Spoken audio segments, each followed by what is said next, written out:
Sinners, let's talk about it. This movie is phenomenal. I highly recommend going to watch this movie. There will be a little bit of spoilers. I'm going to do a tiny bit of a review, a bit of an analysis, and mainly just my thoughts on it.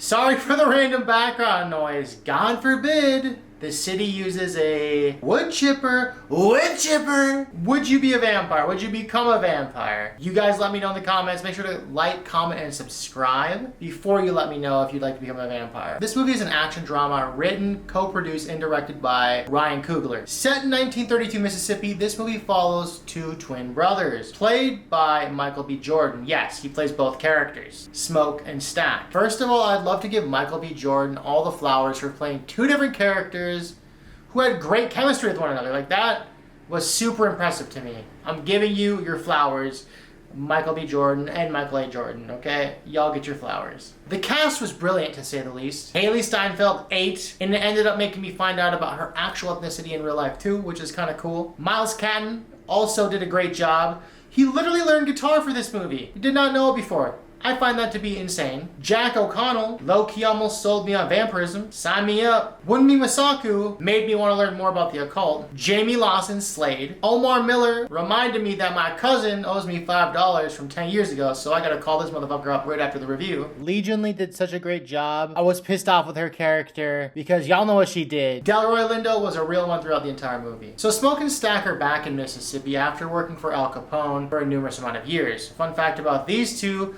they also served in World War I. Not only are they street smart, but they do know how to kill professionally. They are battle hardened from the war, and they decided to buy a sawmill from a racist person. And the thing I love most about this interaction is one of the brothers states, if one of your clan boys come out onto our property line, we're gonna murk these motherfuckers. What's their plan when it comes to this sawmill? They're gonna turn it into a juke joint.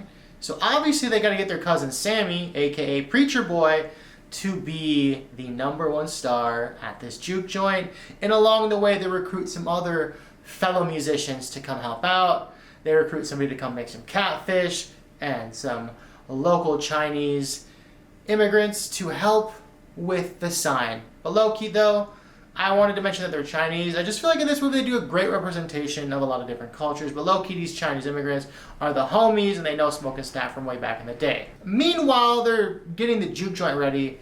There is a vampire who's ready to fuck some shit up. They introduce this vampire very quickly and very swiftly. He pretty much turns two Klansmen into his vampire cult. And the best part about this scene is that Native Americans decide to warn these white people who are about to get turned into vampires. They're like, yo, Loki, that man in your house, he's kind of fucked up. They warned, they left, and that's all they probably needed to do. I'd like to comment on the different aspects of spirituality in this movie for sure. From Sammy's Christian upbringing, to Annie's overall understanding and practice of hoodoo, to Remic's cult-like behavior with vampirism. I feel like these three aspects of the movie really tickled my armchair anthropologist mind, because I just love good folklore, mythology, and overall ideals and isms when it comes to understanding people to a whole. And I thought these were showcased and displayed pretty well throughout the entire movie. One of my favorite scenes in this movie is when Remick is explaining how music can be felt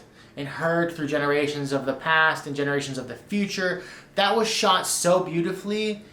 I love that scene, probably my most favorite scene in the entire movie. Absolutely loved it. It was very clever. Fun fact, Urban View, a Sirius XM show, Ryan Coogler was interviewed about this movie. I feel like a lot of people know about Robert Johnson, the lore about the Crossroads at least. If you've seen Supernatural, you definitely know. So Robert Johnson, allegedly sold his soul at the Crossroads, but Ryan Coogler in this interview pointed out it really wasn't like that. It was just perceived as that maybe in the West, right? And maybe through the lens of Christianity. In actuality, it was an African deity named Papa Legba. I just thought it was definitely interesting because obviously within Christianity, obviously you don't want to pray to other types of deities, so maybe that's why it's showcased and displayed as the devil versus just a different deity of maybe of a different time. And all of that tying into hoodoo in the movie, I thought was brilliant. I thought it was impressive using the Ernie Barnes 1976 painting, The Sugar Shack, to display the Sinners poster. That was beautiful, and I also feel like that was also the scene that I talked about earlier. From my personal understanding, vampires are always from Eastern Europe, Romania, Transylvania. I've kind of always seen vampires in this lore of being somewhat prestigious, or even in like Interview with a Vampire, almost this waspy energy. I thought it was a fun idea to actually have Remick be of Irish descent. That was super clever to me. What Remick is trying to do, it seems like he's trying to have an understanding with the black people at this juke joint about how essentially he was once colonized, and he understands the pains and the sorrows of the British colonizing the Irish from way back when, making this vampire super fucking old. And the only reason why he's at this juke joint is because Sammy is a generational blues musician, and he wants to use his stories and the way he perceives the world as a part of the way to spread his mission to spread vampirism. I thought that was super fucking clever, using a different take on what a vampire was, and it makes you almost feel like, are the vampires even really the bad guys in this scenario? Because remember, the KKK still exists on this fucking timeline. So like, who really is the evil bad guy? This movie really makes you think about that. Make sure to like, comment, and subscribe. I was so excited to do this film review. I had to do it during my lunch break. I didn't give a shit if there's a wood chipper outside. I'm filming it. I'm excited.